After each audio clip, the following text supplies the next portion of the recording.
යුද්ධයේදී මනුස්සත්වයේ කොඩිය ඉදිරියට ජාතියක් ඒ තමයි ශ්‍රී ලංකන් ජාතිය කියන පණිවිඩය අපි ලෝකෙට ගෙනියනවා. සිංගර් සබ්වේ හැමෝටම පර්ෆෙක්ට්. අපේ ආණ්ඩුව කවර ආණ්ඩුවක්ද? අපේ ආණ්ඩුව දේශීය වතරෙන් පමණක් නෙවෙයි ජාත්‍යන්තර වශයෙන් වුණත් අපි ස්ථානගත වී යුත්තේ කොතනද? අපි භූමියෙන් කුඩා රාජ්‍යයක්. අපේ ආර්ථිකය එතරම් විශාල ආර්ථිකයක් තියෙන රාජ්‍යයක් නෙවෙයි. අපිට මහා තාක්ෂණයෙන් දියුණු කරලද මහා ගිනියවි සහිත රාජ්‍යයක් නෙවෙයි. හැබැයි අපි මේ රට ගොඩනගනවා ලෝකයේ මනුස්සත්වයෙන් උඩින්ම ඉන්න රාජ්‍ය බවට ශ්‍රී ලංකාව පත් කිරීම තමයි අපේ අපේක්ෂාව. අපි ජාත්‍යන්තර ප්‍රශ්නයකදී ලෝකයේ ඇති වෙන ඕනෑම ආරවුලක් ඕනෑම ව්‍යසනයක් ඒ ව්‍යසනයේදී යුද්ධ කරගන්න අය ඉන්නවා. යුද්ධ වලට සහාය දෙන අය ඉන්නවා.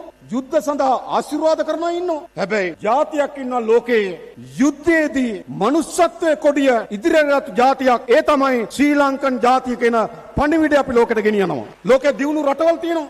ඒ රටවල විශාල පහසුකම් තිබෙනවා. ඒ රටවල විශාල පරිභෝජනවාදී ජීවිතයකට උරුමකම කියනවා. හැබැයි අපි ලෝකේ ස්ථානගත කරනවා මොන ආර්ථික ගැටලු තිබුණත් මොන තත්ත්වයකට මේ සමාජය මුහුණ දුන්නත් මනුස්සත්වයෙන් පිරි සමාජයක් ජීවත් වෙන රට තමයි ශ්‍රී ලංකාව කියන සන්නාමය අපි මේ රටට ගේනවා. අපේ රට ලෝකේ ස්ථානගත කරන නව සන්නාමයක් අපේ රටට ගේනවා මනුස්සත්වයේ ශ්‍රී ලංකාව.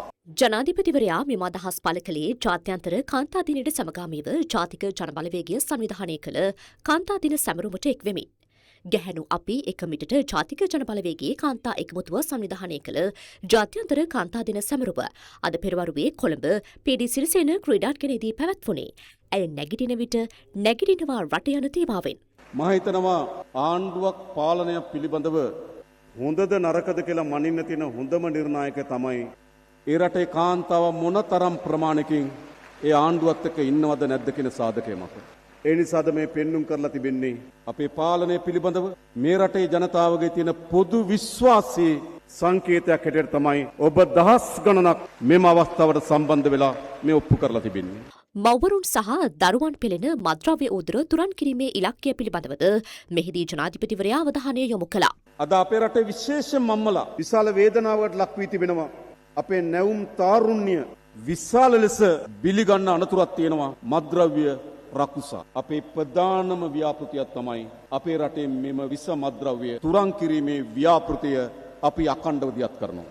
මෙය නතර කරන තෙක් අවසන් කරන තෙක් අපේ දෙමව්පියන්ට තමගේ දරුවන්ගේ අනාගතය පිළිබඳව අවිශ්වාසය තුරන් කරන තෙක් සැකය අපි අනිවාර්ය ලෙස අපේ මාතෘ භූමියෙන් අපි තුරන් කරනවා. අධ්‍යාපනය සිදු කරන වෙනස්කම් පිළිබඳවත් මෙහිදී අදහස් පළ වුණා. මව්වරුන්ගේ තියෙන ප්‍රධානම අපේක්ෂාව තමයි තමගේ දරුවට හොඳට උගන්වන්න ඕන. මේ අධ්‍යාපනයේ අපේ අම්මලාට විශාල බරක් අපි අපේ දෙමව්පියන් තුල දරුවාගේ අධ්‍යාපනයේ තියෙන බර අපි නිදහස් කරනවා. විශේෂයෙන්ම නව අධ්‍යාපන ප්‍රතිසංස්කරණ අපි ඇති කරනවා. සමහර අය මේ අධ්‍යාපන ප්‍රතිසංස්කරණ පිළිබඳව විශාල විවේචනාත්මක ගෝසාවක් හැදුවා. ඒ කිසිදු තර්කයක් කිසිදු පදනමක් නොමැති වාචාල විවේචනයන් ගණනාවක් ගොඩ නැගුවා. අපි తాවකාලිකව 6 පන්තිය පිටුපසට ගත්තා. පළවෙනි පන්තිය පටන් ගත්තා. සහතික වශයෙන් අපි ලබන වසරේ සිට 6 පන්තියේ සිට මේ අධ්‍යාපන ප්‍රතිසංස්කරණ ආරම්භ කරනවා. දරුවන් යන්ත්‍ර බවට පත් කරන අධ්‍යාපනයක් වෙනුවට දරුවන් සජීවී සහකම්පන සහිත පුරවැසියෙක් බවට පත් කරන අධ්‍යාපනය, දෙමව්පියන්ට බරක් වුණු අධ්‍යාපනයක් වෙනුවට දෙමව්පියන්ට තමන්ගේ දරුවා පිළිබඳව අනාගතයක් විශ්වාසයක් කරන අධ්‍යාපන ක්‍රමයක් අපි ස්ථාපිත කරනවා. For everything you need, B2B.lk, Sri Lanka's largest business marketplace.